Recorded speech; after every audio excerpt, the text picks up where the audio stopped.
A 7-year-old girl stood at a grocery counter counting coins that still weren't enough. She didn't ask for kindness, only time. One quiet yes from a stranger didn't just buy milk that night.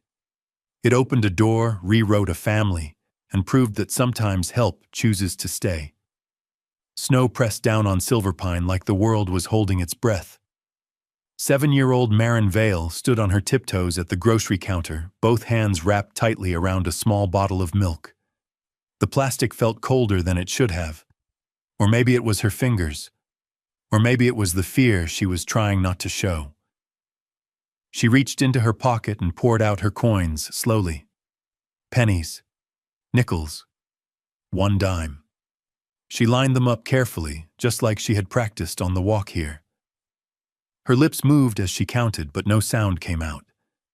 The number on the register blinked higher. Marin's shoulders stiffened. She did not cry. Crying wasted time. And time mattered. Could I pay the rest later? She asked softly. Behind her, adults shifted in line. A coat brushed her arm. Someone sighed. The world kept moving, unaware that everything important in Marine's life was balanced on this moment. Beside her, a battered stroller stood still. Inside it, Eli, 14 months old, stirred and made a small, tired sound. Not a cry. Just enough to remind her why she was here. Marin swallowed and spoke again, faster this time, afraid silence might sound like weakness. My mom is sick, she said. He needs milk. I brought everything I have. The grocery store smelled like bread and coffee. Warm, safe, a place where people bought things without counting coins 3 times. The cashier, Mara Klein, felt her chest tighten. The little girl looked too thin, too serious, like someone who had learned early that hesitation could cost you. Before Mara could speak, a calm voice came from behind Marin. I've got it. Marin turned slowly, heart pounding. She didn't know it yet, but this was the moment her life quietly changed direction. The man stepped forward without urgency, as if he already knew what he was going to do. He was tall, silver-haired, wearing a dark coat that looked simple until you noticed how well it fit. His face was calm, but his eyes carried a tired kindness, the kind that came from long years of silence. Yes, he said again, I'll cover it. For a second, Marin just stared. Adults changed their minds all the time. Promises were fragile things. The cashier rang up the milk gently, as if the sound might break something. The man paid without ceremony. No lecture, no questions. He crouched down so his eyes were level with Marin's. What's your name? He asked. Marin, she said. Then she pointed at the stroller, careful and protective. That's Eli. The man looked at the baby properly. Pale cheeks, slow breathing, a child who needed more than warmth right now. How far did you walk? He asked. Marin hesitated. She had learned that answers mattered. Not too far. The cashier leaned in softly. Sweetheart, did you come alone? Marin nodded once. I had to. The man took a slow breath, choosing his next words carefully. Would it be okay if we made sure you got home safely? Marin studied his face. She didn't see pity. She didn't see impatience. She nodded. Outside, the cold struck hard. Wind bit at Marin's cheeks as she pushed the stroller forward. The man walked beside her, not rushing, not taking over. He removed his scarf and wrapped it around the stroller handle, blocking the wind. You'll be cold, Marin said automatically. The man smiled faintly. I've been cold before, he said. Today I'm choosing something else. What he felt in that moment wasn't generosity. It was recognition. They moved through Silverpine's quiet streets at Marin's pace. Snow muffled the sound of passing cars. Streetlights glowed soft and distant, like they belonged to another life. Marin leaned into the stroller's small body, working harder than it should have to. The man matched her steps. He didn't offer to push. He didn't rush her. He simply stayed close. The apartment building near the old creek bridge came into view. Its paint peeled in thin strips. One stairwell light flickered like it might give up at any moment. "This is it," Marin said softly, almost apologetic. Inside, the air smelled clean but tired. Survival clean. The kind of clean that came from effort, not comfort. On the couch lay Sienna Vale, Marin's mother. Her face was flushed, hair damp with sweat, breathing shallow but steady. She tried to sit up when she saw Marin. "Marin," she whispered, "why are you back so soon?" Marin lifted the bottle of milk like it was proof of something important. "I got it." Sienna's eyes shifted to the strangers. Fear flashed sharp and protective. "Who are you?" "I'm Graham," the man said, gently keeping his distance. "Your daughter needed help at the store." "I'm fine," Sienna said quickly, forcing strength into her voice. Marin's voice cracked. "Mom?" "You're not." The room went quiet. The man spoke carefully, like every word mattered.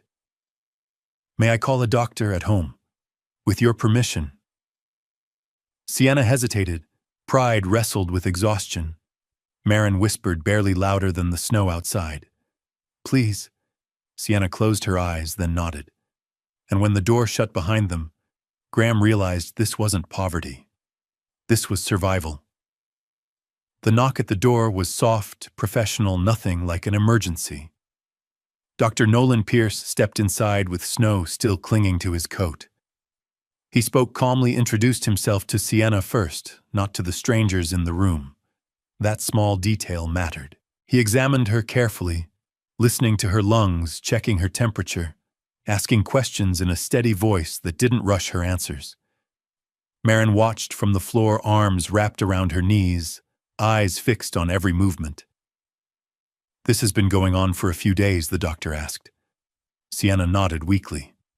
"I thought it would pass." Dr. Pierce straightened slowly. "It didn't. But it can still be treated." Relief didn't arrive all at once. It crept in carefully. "She has a serious respiratory infection," he explained. "It's not something to ignore, but it's manageable. She needs antibiotics, fluids, rest. Real rest." "I can't miss work," Sienna said immediately, fear sharpening her voice. "We'll talk about work later," Dr. Pierce replied gently. "Your health comes first." Marin leaned closer to the stroller, rocking Eli instinctively. His small chest rose and fell too quickly. She whispered to him without realizing she was doing it. Graham stood near the window, hands clenched loosely at his sides. He hadn't planned for this. He had walked into a grocery store for bread and coffee.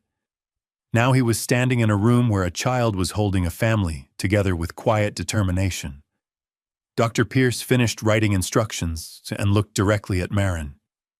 "You did the right thing today," he said. Marin shook her head. "I was scared." The doctor smiled softly. "That's how I know you were brave." As he left, the room felt different. Not safe yet, but steadier. And Graham understood something then. Walking away would have been easy. Staying would not. Graham didn't leave that night. He didn't make a speech about it. He didn't announce his intentions. He simply stayed sitting quietly at the small kitchen table while Sienna rested and Marin drifted to sleep on the rug beside Eli's stroller. The apartment was dim, lit only by a single lamp. The heater clicked on and off, fighting the cold. Outside, snow tapped softly against the window. Sienna stirred on the couch and noticed him still there. "You don't have to stay," she whispered. Graham looked up slowly. "I know." She waited, expecting him to stand, to apologize, to leave the way people always did. "I'm choosing to," he said instead. Sienna studied him wary. Why he didn't answer right away. He watched Marin's small chest rise and fall as she slept, one hand still gripping the empty milk bottle. "Because a child shouldn't have to do grown-up math with grown-up fear," he said quietly. Sienna's throat tightened. She turned her face toward the wall, pretending the lamp was too bright. Marin shifted in her sleep and murmured, "You promised." Graham stood and crossed the room, crouching beside her. "I did," he said softly. "I'm still here." Marin's breathing evened out again. Just before dawn, Graham gathered his coat.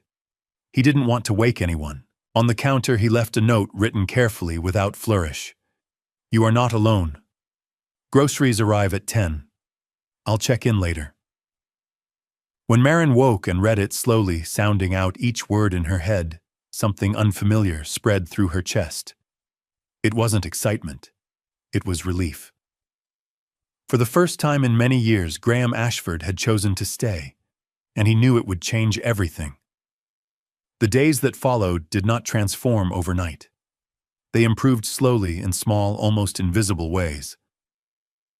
Groceries appeared at the door without drama. Medicine sat neatly labeled on the counter. New mittens replaced the damp, mismatched pair Marin had been wearing. Graham came by at respectful hours. He always knocked. He always asked before stepping inside. He never spoke to Marin without including Sienna in the conversation. That mattered more than he knew. Sienna regained strength piece by piece. She could sit up without coughing. She could make tea again. Each small victory felt enormous. At the kitchen table, Graham helped Marin read from a children's book. She stumbled over a long word and frowned. "Try again," he said gently. "I've got time." Marin tried again. This time she finished the sentence. Her eyes widened, surprised by herself. One afternoon, Graham stepped into the hallway to take a call. "I can't make it today," he said into his phone. "I'll reschedule." Marin heard him from the table. She didn't hear the rest of the sentence. She didn't hear the reason. All she heard was "can't." Her shoulders stiffened. She went quiet. Too quiet. That evening, she didn't bring her book. She didn't ask him to read. She sat close to Eli and said nothing. Graham noticed but didn't push. He had learned that silence often meant something important was happening inside a child. As he left, he glanced back once uncertain. Staying had been easy that first night. Now it was becoming something else entirely. Something heavier. Something that asked for more than groceries and good intentions. And Graham sensed without fully understanding why that the hardest part had not arrived yet. Friday arrived with a clean, sharp cold, the kind that made every sound feel brighter. The elementary school auditorium buzzed softly with parents and folded programs. Jackets brushed, paper cups of cocoa steamed, phones lifted, then lowered again. Marin Vale stood backstage, fingers curled into the borrowed costume that was half a size too big. Someone had braided her hair neatly that morning. She touched it once just to be sure it was still there. From the edge of the curtain, she scanned the audience. Her eyes moved quickly. Too quickly. She wasn't looking for applause. She wasn't looking for praise. She was looking for who stayed. The curtain lifted. Light spilled across the stage, warm and blinding. Marin stepped forward with the rest of her class heart pounding. She knew her line. She had practiced it quietly in the kitchen while Eli napped. Still, her gaze searched the crowd again. Then she saw him. Graham sat in the second row posture, neat hands folded in his lap like he didn't want to take up too much space. He didn't wave. He didn't call her name. He simply lifted his hand just enough. Something inside Marin loosened. When her turn came, she spoke clearly. Not loudly, but steady. Her voice carried all the way to the back of the room. Applause followed. Real applause. Backstage afterward, Marin hovered near the wall, unsure of where to stand. Parents rushed in with flowers and smiles. Laughter bounced off the walls. Graham waited. He didn't push forward. He didn't interrupt. Marin approached him slowly, suddenly shy. "You came," she whispered. "I said I would," he replied. She studied his face, searching for cracks. "Did I do okay?" Graham smiled, warm and sure. "You did great." Behind her, Marin heard laughter. Around her, the world moved. But for a moment, it was just this. Marin smiled, even as relief washed over her. Part of her still watched. Because children who had learned to survive knew one thing very well. Staying once did not always mean staying again. That evening, the apartment felt quieter than usual. Sienna rested on the couch, color slowly returning to her cheeks. Eli slept nearby, small hand curled around the edge of his blanket. Marin sat on the floor with her coloring book, but her crayons barely moved. Graham stood by the window, watching snow drift down like the town was being erased and redrawn at the same time. "You were good tonight," he told Marin. She shrugged. "I was scared." "That doesn't cancel the other part," he said. "It adds to it." Marin looked up. "What other part?" Brave Graham replied. She considered the word carefully, as if testing how it fit. After a moment, she asked, "Do you have kids?" The question hung in the air longer than it should have. Graham didn't answer right away. He hadn't planned to say it. He hadn't planned on feeling it either. "I had a daughter," he said finally. Marin's crayon stopped moving. "What was her name?" His throat tightened. The name pressed against his chest like it had been waiting. "Lark," he said quietly. The sound of it felt strange in the room, like opening a window that had been sealed for years. Marin's eyes softened. "That's a pretty name." "It was her mother's favorite," Graham said. "She loved to draw houses, always with the lights on." Marin glanced at her coloring book, where she had drawn a small house with yellow windows, without even thinking about it. "I'm sorry," Marin whispered. The words were simple, clean, unburdened by anything except care. Graham knelt beside her before he could stop himself. Marin leaned into him for just a second, resting her head against his chest. His arms came around her gently, like he was afraid she might vanish. Some grief did not fade. It waited. And sometimes it waited for a child who didn't know how to be anything but honest. Graham closed his eyes. For the first time in a long time, the memory of Lark didn't only hurt. It breathed. The weeks that followed settled into something almost ordinary.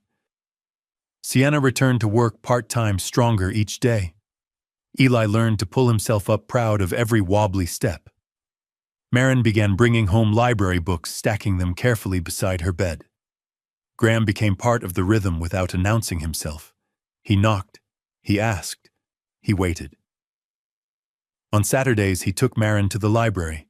She traced her fingers along the shelves like she was touching treasure. So many, she breathed. "Books are doors," Graham said.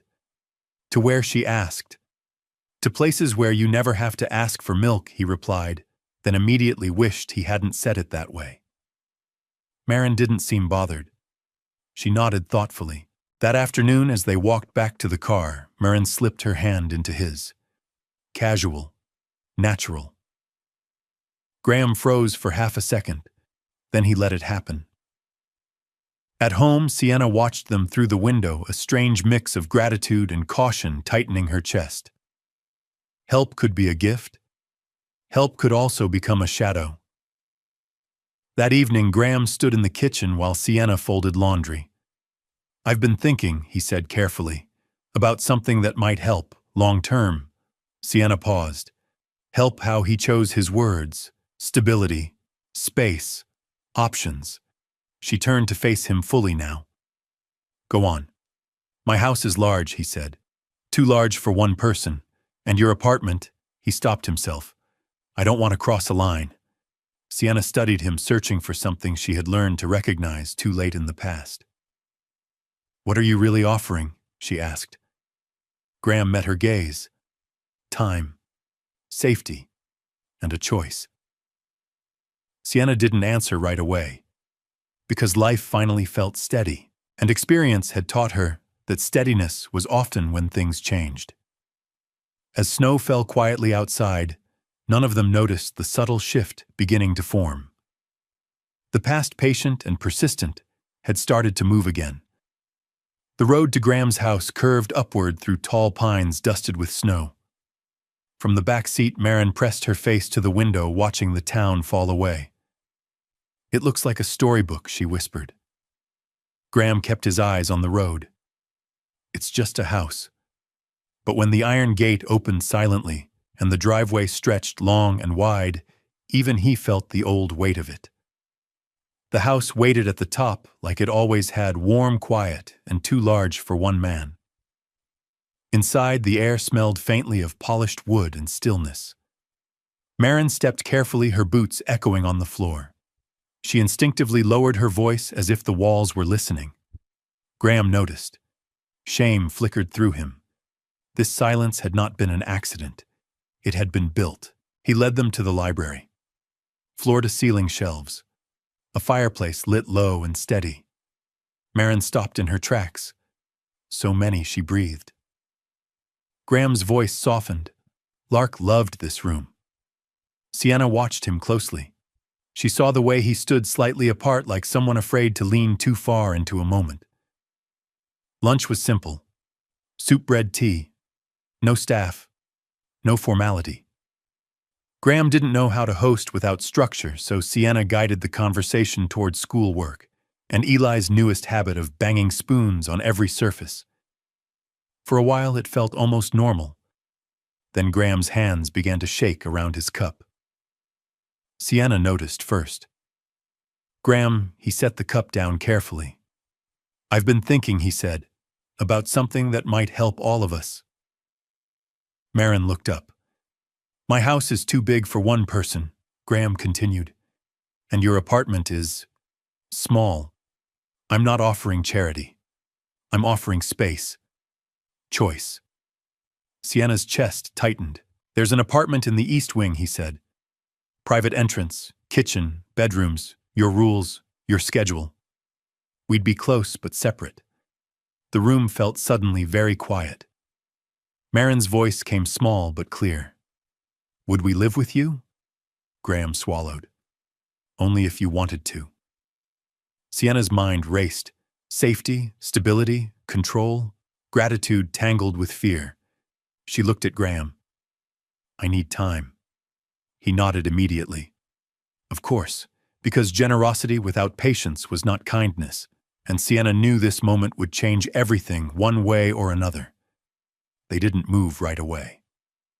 Instead, life continued in careful steps. Dinners together. Mornings apart. The idea of the house on the hill hovered between them like a question no one rushed to answer. One afternoon, while Graham was out, Sienna found an envelope on the kitchen counter. Inside was a neatly typed list.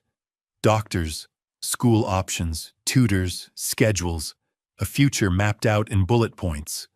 Her stomach tightened. It wasn't cruel. It wasn't threatening. It was worse.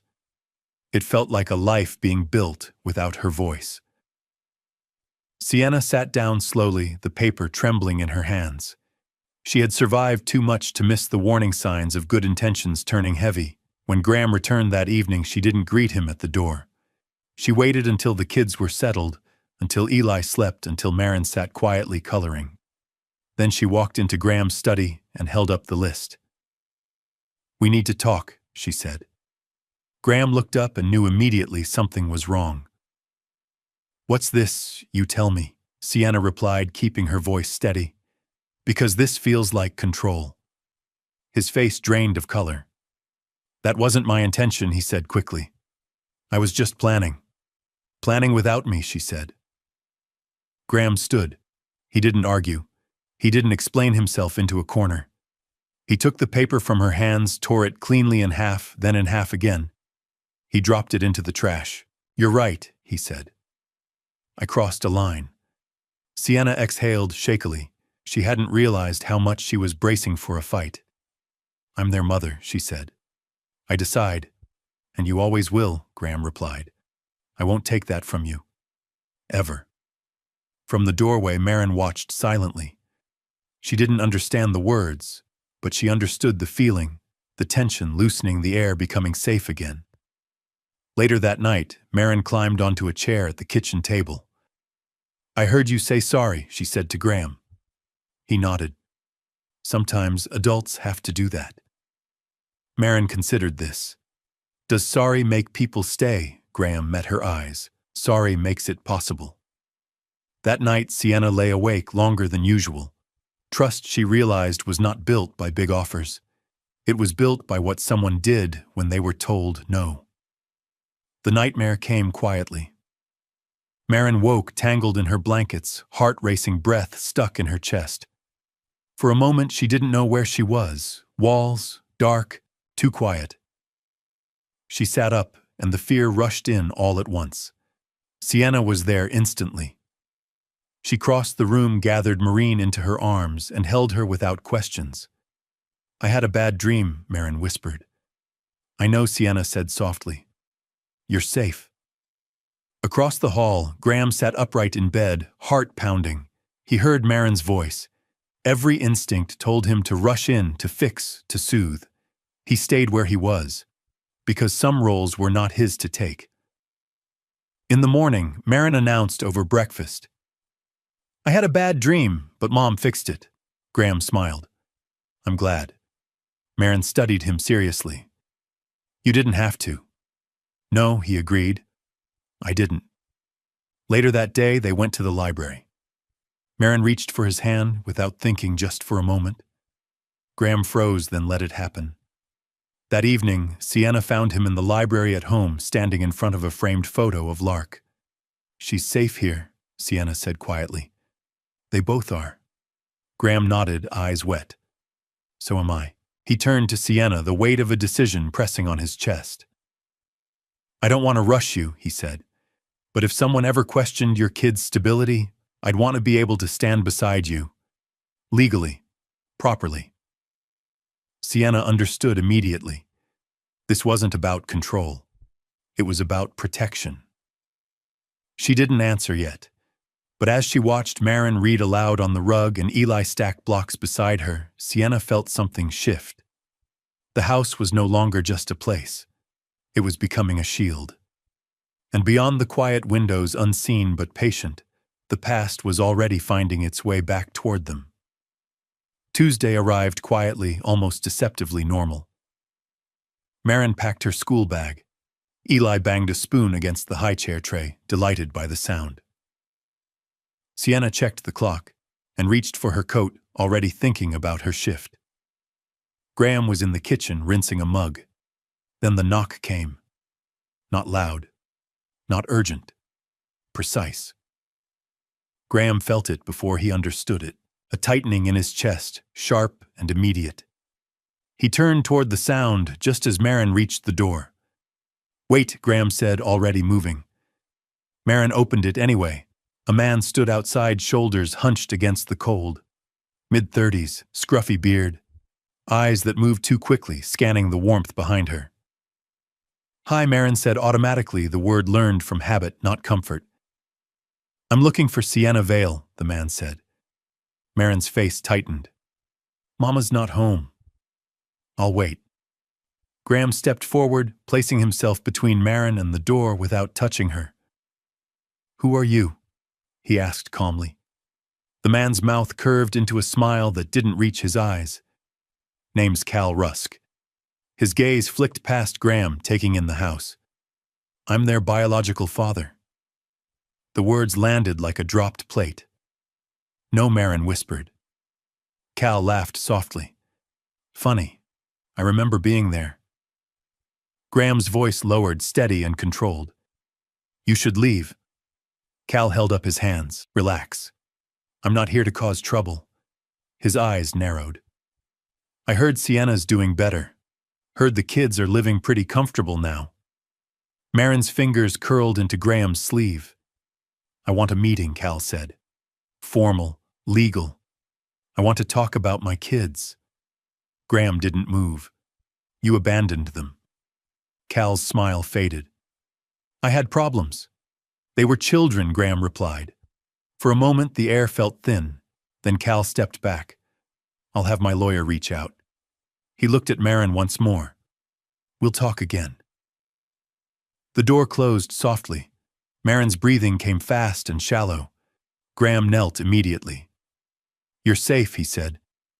"Nothing bad is happening right now," but he said Marin's voice shook. He said he was, "I know," Graham said gently, "and we're going to handle this the right way." When Sienna came home and heard the words, her knees nearly gave out. "He found us," she whispered. The past quiet and patient had finally knocked, and it hadn't rushed. They didn't tell Marin everything that night. They didn't have to. Children could feel fear even when adults tried to fold it neatly away. Sienna sat at the kitchen table long after the kids slept, hands wrapped tightly around a mug she hadn't touched. Graham sat across from her posture, careful giving her space. "I knew this might happen," Sienna said finally. "I just hoped it wouldn't." "What do you want to do?" Graham asked. She laughed once, hollow. "I want my kids to stay safe." "That's what matters," Graham said. "Everything else is paperwork." The next morning, Graham made calls. Quiet ones, lawful ones. No confrontations, no raised voices, a mediator, a family law attorney, a clear path forward. When the mediator explained the situation, her voice was professional, neutral. "Biological connection doesn't automatically mean custody," she said, "but it does mean we need clarity and protection." Sienna listened carefully, nodding. "And him?" she asked. "He has the right to request a hearing," the mediator replied. "You have the right to prepare."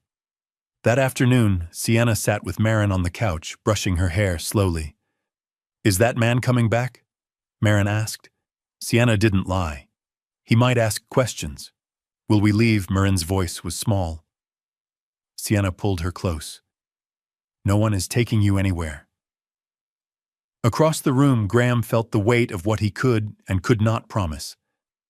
Later that evening, he spoke to Sienna alone. "There's something we should consider," he said carefully.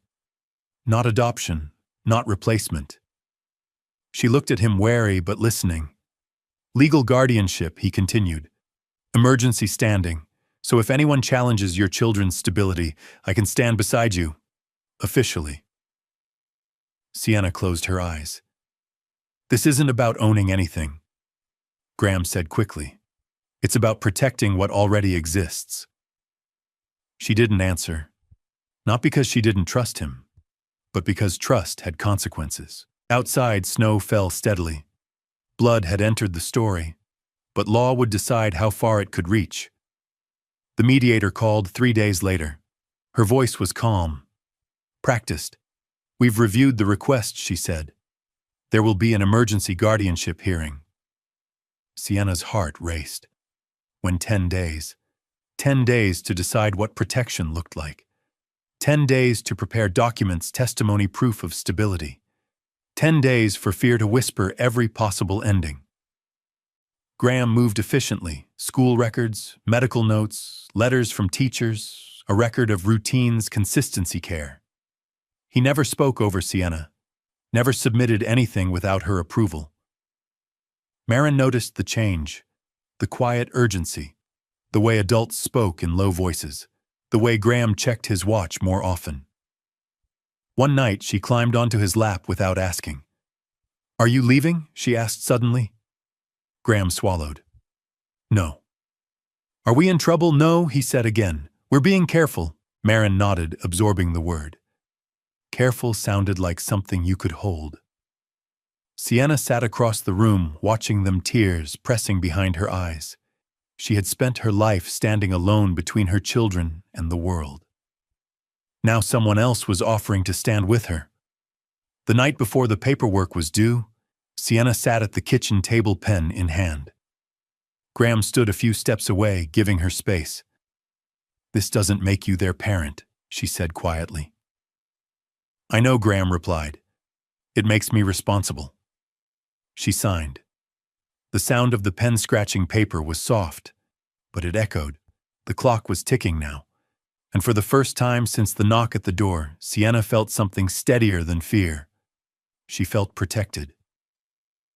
The courthouse in Silverpine didn't look dramatic from the outside.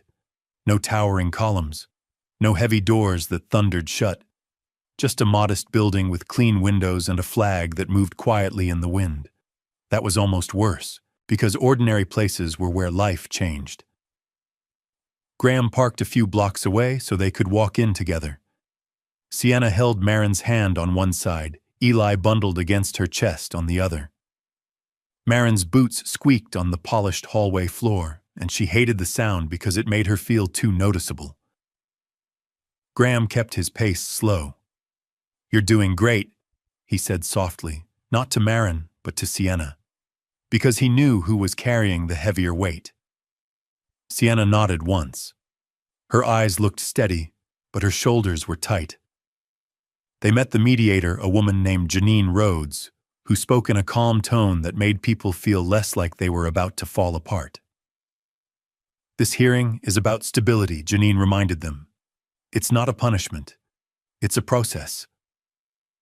Marin didn't understand all the words, but she understood the feeling. Adults were trying to keep something from breaking.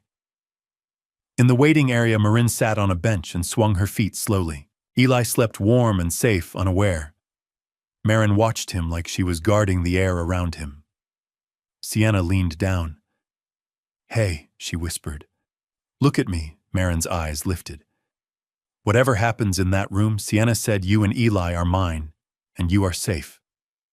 Marin's throat tightened. "But what if they say we have to go?" Sienna didn't lie. She didn't dramatize. She held Marin's face gently in both hands. "Then we will handle it together," she said. "But we are not going to panic. We are going to tell the truth." Marin nodded because she wanted to believe truth was a shield.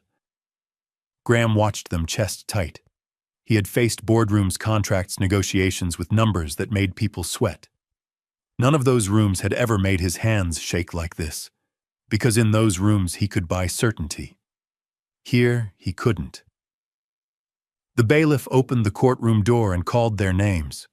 The room was smaller than Marin expected. Bright overhead lights, wooden benches, quiet people who didn't smile. At the front sat Judge Eliana Mercer, a woman with a calm face and sharp eyes that seemed to notice everything without showing what she felt. Janine guided them to their seats. Cal Rusk sat across the aisle with his attorney. Cal looked cleaner than the day he'd knocked on the door, shaved, pressed shirt, a practiced seriousness on his face. Marin's grip tightened around Sienna's hand. Cal's eyes flicked toward Marin and Eli. His expression softened almost convincingly. Graham didn't react. He didn't glare. He didn't escalate.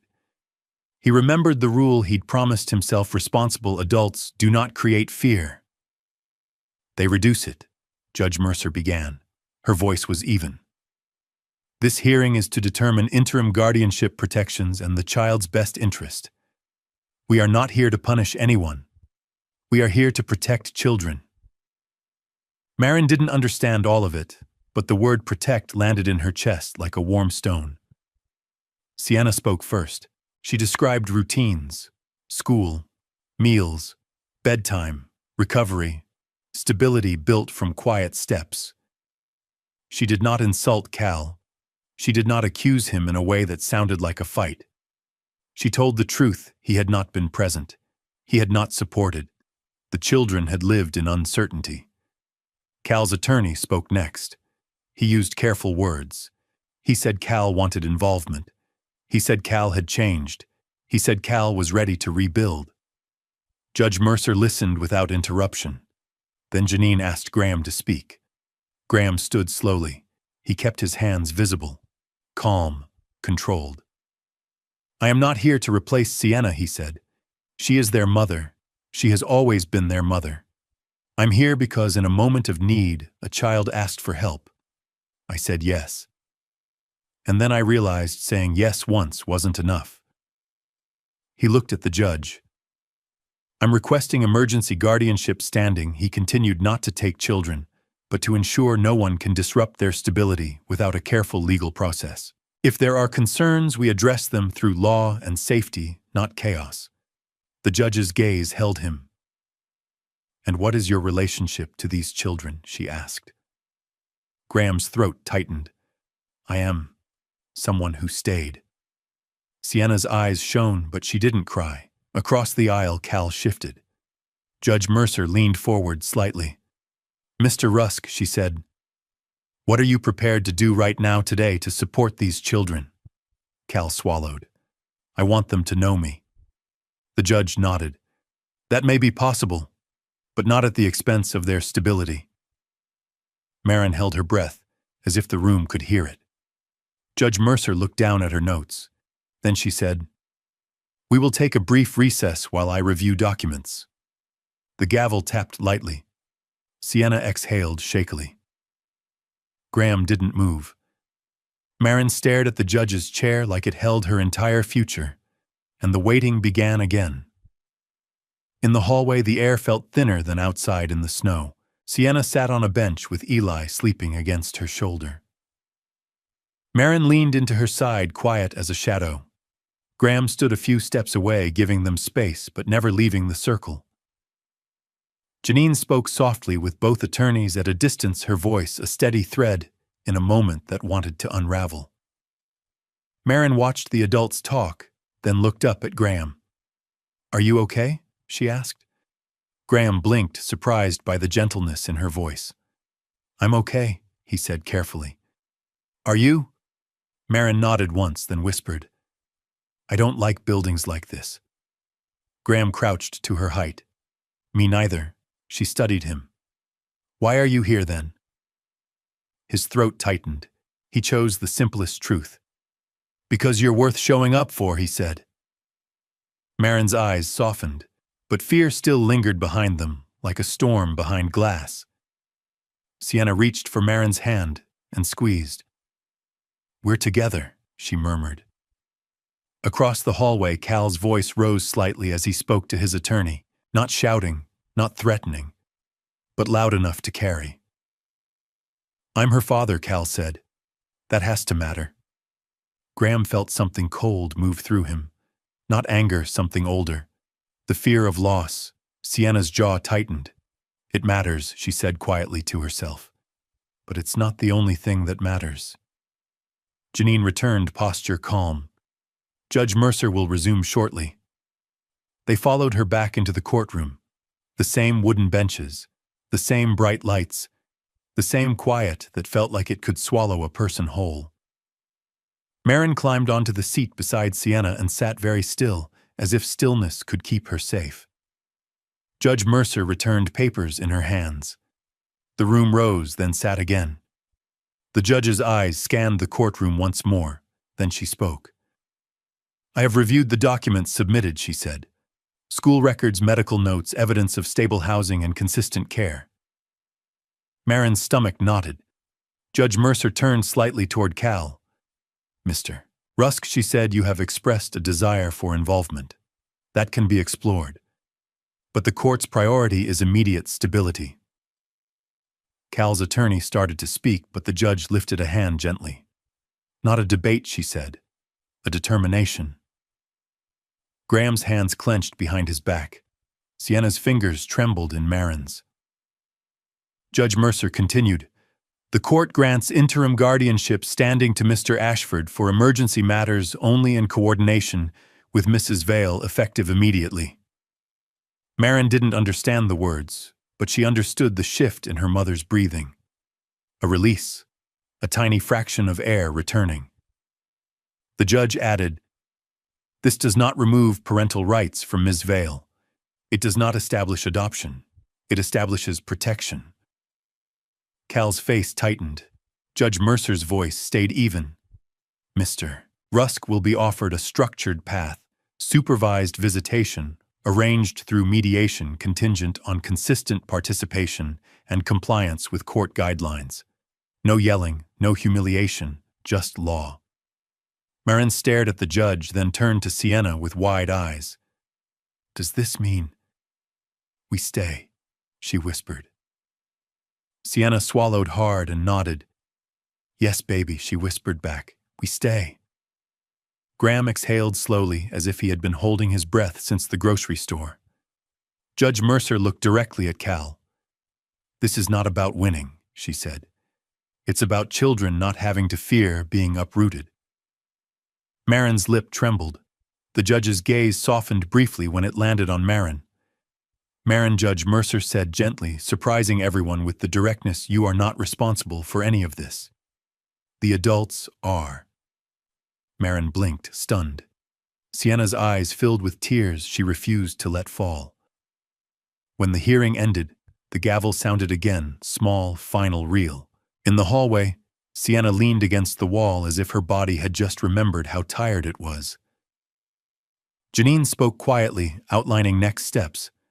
Cal walked past them with his attorney expression tight, but he didn't stop. He didn't throw words. He didn't create a scene. He left. Marin watched him go, then looked up at Graham. "Is it over?" she asked. Graham knelt. "The scary part is over," he said. "Now we do the careful part." Marin nodded slowly. Careful sounded like something you could trust. That night, the house on the hill felt different. Not because it was bigger or warmer or richer, because the air inside it no longer felt borrowed. Sienna made tea in the East Wing kitchen, hands still shaking slightly as she held the mug. Marin sat at the table drawing the courthouse, but this time she drew a small sun in the corner of the page as if she was correcting the memory. Eli toddled across the floor and pressed a block into Graham's palm like an offering. Graham accepted it as if it were priceless. Because it was. Sienna sat down across from him. "I didn't think I could do that," she admitted quietly. Graham looked at her. "You did it," he said. "You told the truth. You stayed calm. You protected your kids without turning it into a war." Sienna's throat tightened. "I was terrified," I know, Graham said softly. "That's what makes it courage." Marin looked up at the word like she was learning it all over again. "Does courage mean you're not scared?" she asked. Graham shook his head. "No," he said. "It means you're scared, and you still choose what's right." Marin nodded slowly, absorbing it. A little later, when Eli was asleep and Sienna was folding laundry, Marin padded into the main library with her socks whispering on the floor. Graham was there, standing in front of Lark's photograph. He didn't touch the frame. He just looked. Marin approached carefully, like you approached something delicate. "Did you feel scared in there?" she asked. Graham's eyes glistened. "Yes," he admitted. "More than I wanted to." Marin's voice dropped. "Scared they'd take us." Graham crouched to her height. "That fear makes sense," he said. "But I want you to know something." Marin waited. "The court said your stability matters," he continued. "And your mom is the center of that stability." Marin frowned. "But you helped." "Yes," Graham said. "I helped. And I will keep helping. The right way." Marin's lip trembled. "So you won't just disappear?" Graham's chest tightened. He knew children like Marin didn't ask questions like that unless they had lived through answers they didn't deserve. "I'm not leaving," he said gently. "I'm choosing to stay." "But you said that before," Marin whispered, and her honesty cut clean. Graham nodded once, absorbing the weight of it. Then he stood and walked to the desk, opened a drawer, and pulled out a folder. Sienna entered the library at the same time, drawn by the quiet. "What's that?" she asked, cautious. Graham held the folder out with both hands like he was offering something fragile.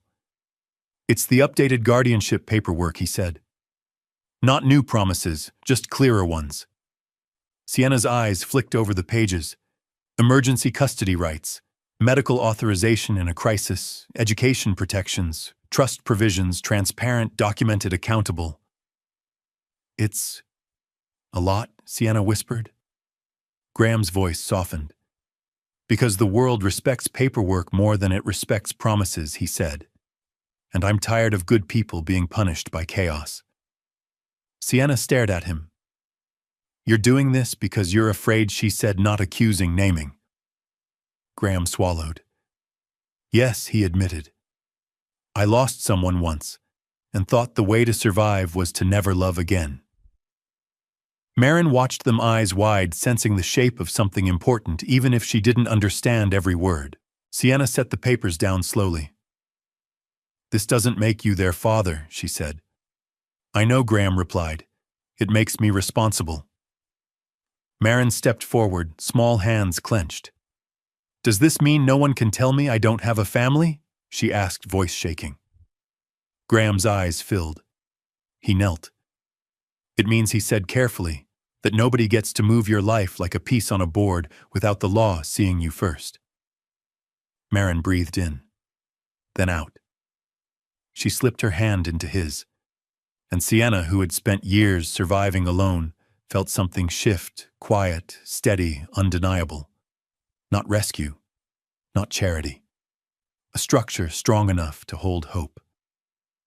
Outside, snow continued to fall soft, now almost gentle. Inside, the house breathed, and for the first time, Marin believed a promise could become something real, something that stayed. 1 year passed, not marked by dates, but by changes so small they almost went unnoticed. Marin grew taller. Her laughter came faster, now lighter, like it didn't have to check the room before appearing. She argued with Eli about toy colors and read out loud without stopping to look over her shoulder. Eli learned to run. He fell often. He always got back up. Sienna finished her recovery completely. She worked steady hours now, came home tired, but not afraid. In the evenings, she cooked while Marin talked about school words tumbling out in long, excited strings. Graham stayed. Not loudly, not possessively. He showed up to parent-teacher meetings and sat beside Sienna, never in front of her. He attended school events and clapped at the right moments. He learned which cereal Eli refused and which book Marin wanted read again and again. The house on the hill changed. Crayon drawings climbed the walls. Shoes gathered by the door. Noise settled into corners that had once held only echoes. One afternoon, Marin sat on the library floor drawing another house. This one had smoke curling from the chimney. Graham watched quietly. "That's our house," she said, not looking up.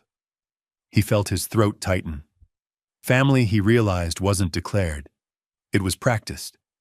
And now it was lived. On a quiet evening, Graham stood alone in the library facing the photograph of Lark.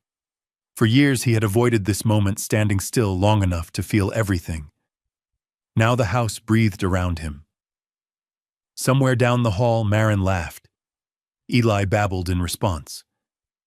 Sienna's voice drifted softly from the kitchen. Graham reached out and touched the frame. "I didn't forget you," he whispered. "I just learned how to live again." The pain was still there.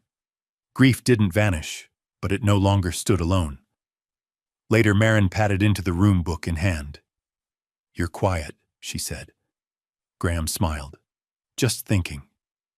She climbed onto the chair beside him without asking. "About sad things, about important things," he replied. Marin considered this. "Do important things always hurt?" "Sometimes," Graham said honestly, "but they also make room for love." She nodded, satisfied, and opened her book. As Graham read, he realized something simple and astonishing. Loving again hadn't erased his loss. It had given it a place to rest, and that he understood now was healing. Years later, Marin would remember the grocery store differently. Not the cold, not the fear, but the moment someone listened. She would remember how asking for help didn't break her, how it opened a door instead. On a winter evening, much like the first, Marin stood in the kitchen of the house on the hill, pouring milk into a glass for Eli. Snow fell gently outside, no longer heavy or threatening. Graham watched from the doorway. "You know," Marin said casually, "that milk was really important." Graham smiled. "I know. It didn't just help Eli," she continued thoughtfully. "It helped all of us." Sienna joined them, resting a hand on Marin's shoulder. "You were brave," she said. Marin shrugged, but she smiled. Later, as the house settled into quiet, Graham stood at the window and looked out at the lights below. The world was still uncertain. Pain still existed. But inside this house, something had been built carefully and lawfully, and with love. A family. Graham Ashford had walked into a grocery store to buy bread and coffee. He walked out having said yes to something that would change everything. And Marin Vale, once a small girl counting coins, had learned a truth that would stay with her forever. When you ask for help, sometimes someone doesn't just help. Sometimes they stay. Did this story leave a lasting impression on you? We'd love to hear your thoughts. Leave a comment, rate it from 1 to 10, and tap the end screen to see another heartwarming story waiting for you. Don't forget to like, share, and subscribe, then tap the bell icon so you don't miss any new stories. Until our next story.